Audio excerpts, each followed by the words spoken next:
Ya, baik. Sekarang kita akan lanjutkan dengan materi masih di sekitar satanologi, atau ada juga yang menggunakan istilah demonologi. Ya, keduanya masih sinonim ya.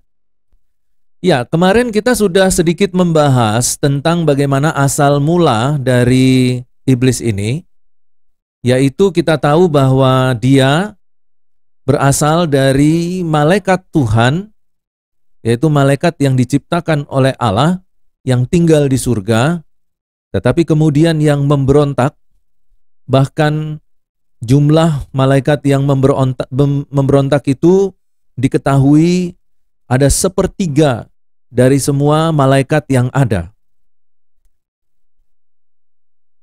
Dan kemudian mereka ada di bumi ini. Kemudian muncul banyak spekulasi-spekulasi jawaban. Ya, tentu ini akan menjadi diskusi spekulasi yang hangat dalam konteks pembahasan tentang iblis dalam mata kuliah satanologi atau demonologi.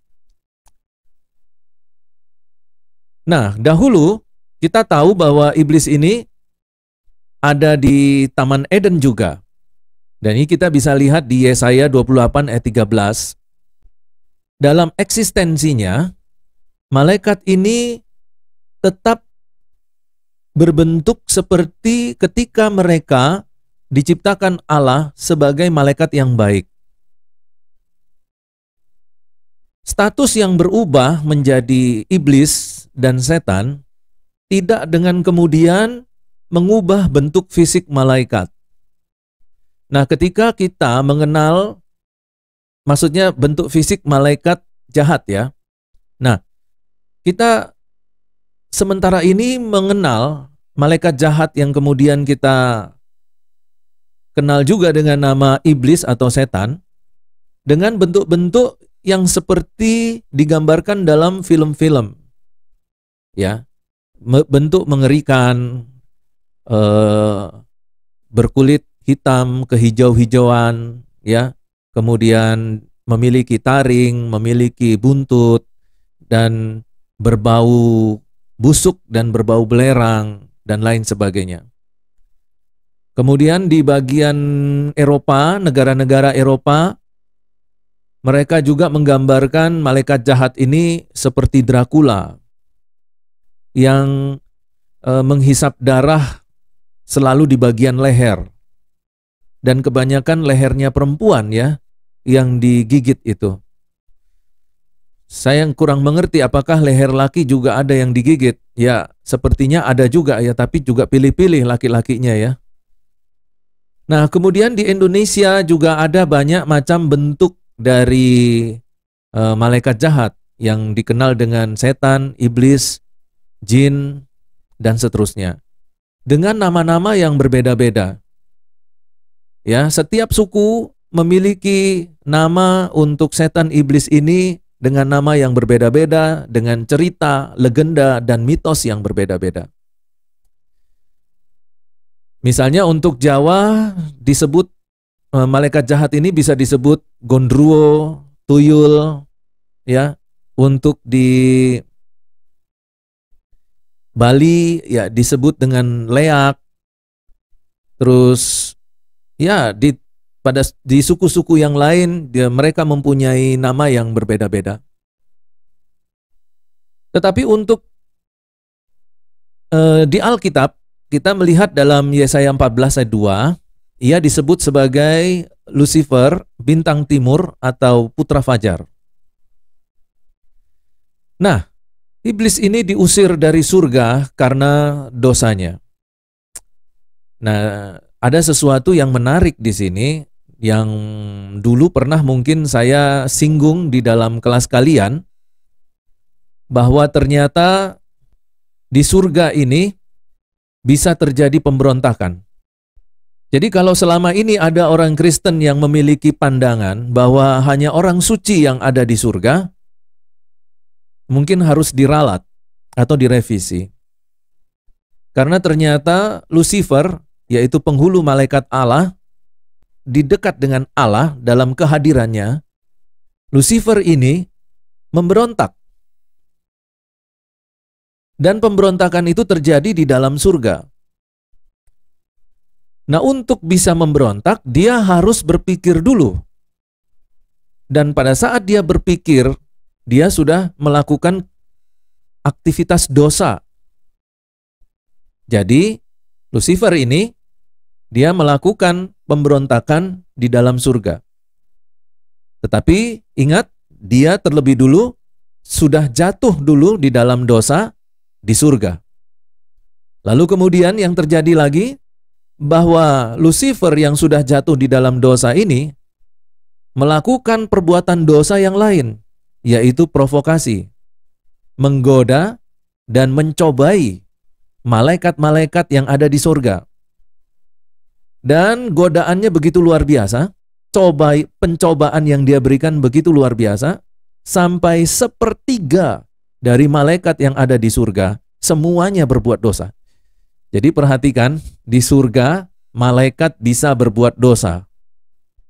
Dan di surga bisa muncul dosa.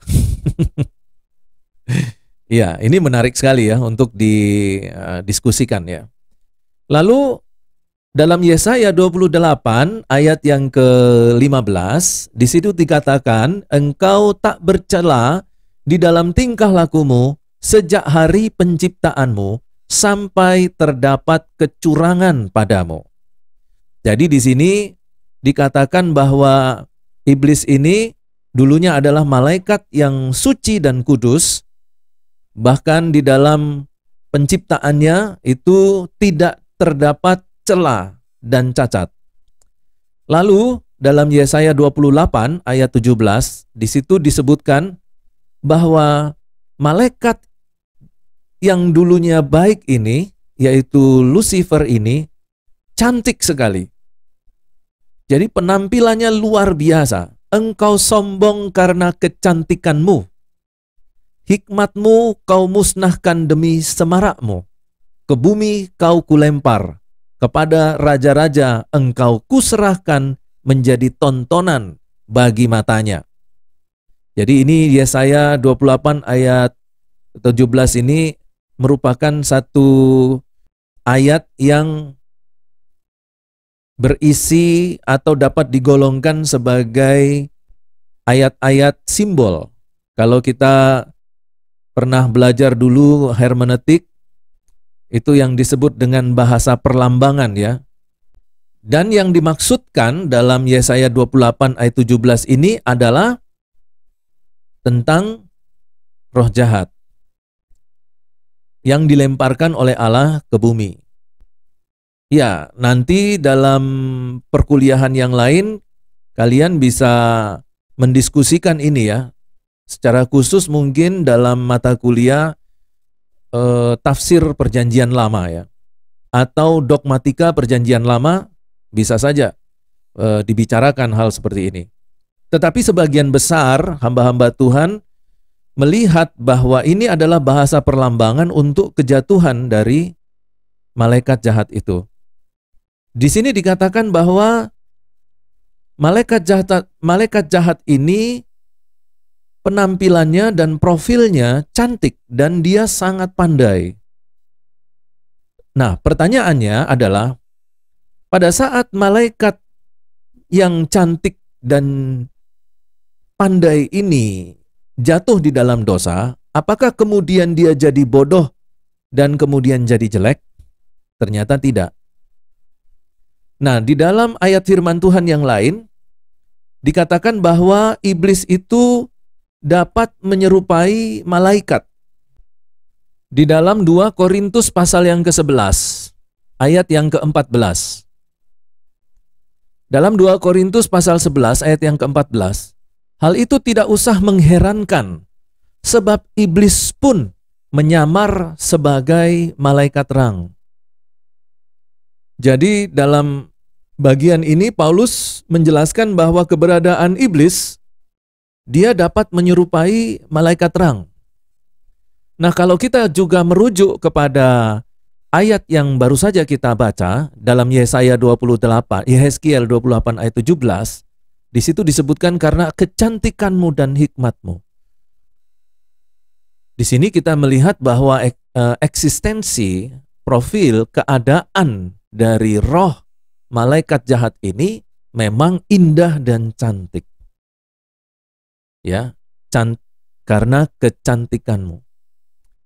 Nah, ada sesuatu lagi yang menarik dalam buku yang dikarang Dr. Rebecca Brown yang berjudul Bebas dari Cengkraman Setan. Nah, buku ini dalam beberapa halaman menjelaskan tentang sosok dari iblis yang muncul dalam salah satu upacara gereja setan, di mana iblis yang tampil dalam gereja setan itu bukan sosok yang menakutkan, tetapi iblis yang menampakkan diri dalam salah satu upacara gereja setan itu sebagai seorang pria yang sangat tampan. Pria yang sangat tampan. Nah, jadi beberapa pernyataan dari Rebecca Brown agaknya mengkonfirmasi apa yang dicatat di dalam Alkitab, dalam Yehezkiel pasal yang ke-28 tadi, ayat 17, bahwa memang secara penampilan, keberadaan malaikat jahat ini begitu cantik. Bahkan mereka pintar. Jadi sekalipun mereka sudah menjadi malaikat jahat, mereka tidak mengalami perubahan secara eksistensi, dan juga mereka tetap memiliki kepandaian seperti pada waktu mereka diciptakan oleh Allah pada saat mereka masih suci dan kudus. Maka konsekuensinya bahwa iblis yang kemudian sekarang ini menggoda kita dan yang menjadi musuh secara rohani bagi kita adalah iblis yang memiliki kepandaian yang luar biasa. Dan kalau itu memang menjadi fakta, betapa mudahnya orang itu kemudian digoda dan jatuh di dalam dosa. Lalu kemudian dalam Yesaya 14 ayat 13-14 dan Yudas 6, di situ dikatakan, engkau yang tadinya berkata dalam hatimu, aku hendak naik ke langit, aku hendak mendirikan tahtaku mengatasi bintang-bintang Allah. Aku hendak duduk di atas bukit pertemuan, jauh di sebelah utara. Aku hendak naik mengatasi ketinggian awan-awan, hendak menyamai yang maha tinggi. Di sini kita lihat bahwa Lucifer, malaikat jahat itu, menyadari dirinya bahwa dia memiliki kekuatan yang luar biasa. Di samping dia cantik, dia juga pandai. Dia menguasai segala pengetahuan tentang surga, tetapi dia juga adalah malaikat jahat yang menguasai firman Tuhan. Jadi dapat dikatakan bahwa Lucifer ini paham sekali firman Tuhan. Tetapi karena kemudian dia jatuh dan menjadi malaikat jahat, maka firman Tuhan yang harusnya membangun lalu diubahkan oleh dia. Firman Tuhan tadi diubah, dipelintir, dikurangi, ditambahkan, diserongkan, dan akhirnya firman Tuhan tadi dipakai sebagai senjata untuk menjatuhkan manusia ke dalam dosa dan menjauhkan manusia dari Allah. Jadi kalau kita lihat di sini, perhatikan bahwa dia memang memiliki kekuatan, kekuasaan, memiliki hikmat, kecantikan, tetapi dia yang jahat. Nah, pertanyaannya adalah, dalam konteks keberadaan iblis seperti itu, sanggupkah kita melawan dia? tanpa Yesus Kristus, maka kita tidak berkutik sama sekali. Karena itu orang di luar Tuhan akan semakin jahat. Tetapi orang yang di dalam Tuhan dilindungi oleh Tuhan. Ya, jadi mengapa saya katakan demikian? Karena manusia tidak akan sanggup mempertahankan kebaikannya. Manusia tidak akan pernah sanggup keluar dari ikatan dosa, bukan saja oleh karena keberadaannya yang berdosa, tetapi juga godaan iblis yang begitu kuat. Godaan iblis yang begitu kuat itulah yang juga berperanan penting mempertahankan manusia untuk tetap berdosa dan tetap semakin menjauhi Allah. Jadi memang orang kalau di luar Yesus, di luar Tuhan Yesus Kristus tidak dapat melakukan apa-apa. Kenapa? Kondisinya sudah berdosa, di sekitarnya ada iblis yang luar biasa, memiliki kemampuan dahsyat dalam kejahatannya, yang terus mendukung manusia untuk semakin jauh dari Tuhan. Akhirnya dikatakan, Tuhan Yesus katakan, nah makanya di luar Tuhan Yesus Kristus, kita tidak dapat berbuat apa-apa. Itu betul. Ya, kalau kita lihat di sini dalam Yohanes pasal yang ke-15 ayat yang ke-5, di situ dikatakan, "Akulah pokok anggur dan kamulah ranting-rantingnya. Barang siapa tinggal di dalam aku dan aku di dalam dia, ia berbuah banyak. Sebab di luar aku kamu tidak dapat berbuat apa-apa." Coba perhatikan ya sekali lagi, pasal 15 ayat yang ke-5. Barang siapa tinggal di dalam aku dan aku di dalam dia, ia berbuah banyak. Sebab di luar aku kamu tidak dapat berbuat apa-apa. Jadi kenapa di luar Tuhan kita tidak dapat berbuat apa-apa? Yaitu tadi dua fakta yang dalam hidup kita yang memang sudah diketahui oleh Tuhan Yesus. Fakta yang pertama, kita ini hidup dalam keberdosaan. Di luar Tuhan kita semakin berdosa.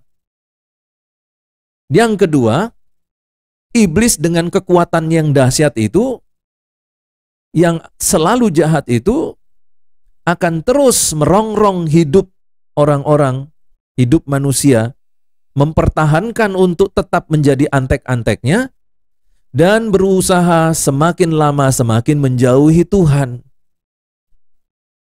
Dan di sini Tuhan Yesus katakan, di luar aku kamu tidak dapat berbuat apa-apa. Berikutnya, di sini dikatakan Lucifer mendirikan kerajaannya. Jadi perhatikan bahwa dunia setan, dunia iblis, dunia kegelapan itu ada kerajaannya. Dalam Matius 12 ayat 26, Tuhan berkata, "Demikianlah juga kalau iblis mengusir iblis. Ia pun terbagi-bagi dan melawan dirinya sendiri. Bagaimanakah kerajaannya dapat bertahan?" Dari sini kita mengetahui bahwa Lucifer mempunyai kerajaannya sendiri. Nah, kita harus menyadari bahwa iblis ini adalah bapa dari segala pendusta. Nah, sedikit saya bicara soal pedukunan. Ya, mungkin saudara-saudara yang berasal dari daerah, ya, jadi kita ini yang berasal dari daerah pasti sudah terbiasa dengan istilah dukun, ya. Nah, seringkali kita itu dalam masyarakat yang masih terbiasa dengan kehidupan yang tidak lepas dari dukun, Kadang-kadang kita sering mendengar cerita, oh si dukun ini sakti, oh si dukun ini kurang sakti. Pernah terjadi perkelahian antar dukun, ya, si dukun A menang, si dukun B kalah, dia kurang sakti, dia tidak memiliki banyak jimat dan lain sebagainya. Nah, pertanyaannya, apakah memang benar ada dukun sakti yang di bawah dia atau di dalam dirinya ada setan yang kuat? Kemudian ada lagi satu dukun, ya, yang tidak terlalu sakti, di mana di dalam dirinya ada setan yang lemah. Lalu dukun A dan dukun B bertengkar, dan kekuatan yang dapat didapatkan dari setan itu dipakai untuk saling berkelahi. Dan akhirnya dukun yang memiliki setan yang kuat, dukun itu yang menang. Akhirnya orang berbondong-bondong dan beramai-ramai datang ke dukun yang kuat. Pertanyaannya, apakah memang bisa terjadi seperti itu? Nah, Tuhan Yesus mengatakan, demikianlah juga kalau iblis mengusir iblis. Ia pun terbagi-bagi dan melawan dirinya sendiri. Bagaimanakah kerajaannya dapat bertahan? Jadi di sini Tuhan Yesus ingatkan bahwa tidak mungkin iblis dengan iblis berkelahi. Tidak mungkin. Ya, mana mungkin? Iblis mengusir iblis. Tuhan Yesus yang bicara, tidak mungkin. Karena dengan cara seperti itu, iblis dan kerajaannya akan terpecah belah. Jadi, tidaklah mungkin dukun satu memiliki kekuatan hebat dan menyerang dukun yang lain. Tidak mungkin iblis mengusir iblis. Itu berarti apa? Itu tipu daya si iblis. Tujuannya apa? Supaya kita terpikat dengan dukun yang kuat. Akhirnya orang-orang banyak melupakan Tuhan yang memiliki kekuatan di atas segala roh yang ada di dunia ini. Nah, berkaitan dengan iblis yang memiliki kerajaannya, dan ini didapatkan dari rujukan Matius 12 ayat 26 tadi, maka setan-setan itu mempunyai pemimpin. Dan pemimpin itu memiliki anggota yang namanya juga malaikat-malaikat jahat. Anggaplah saja bahwa pemimpinnya adalah Lucifer dan malaikat-malaikat yang mengikutinya itu adalah sepertiga malaikat yang memberontak itu. Dan kesemuanya dibuang dari surga.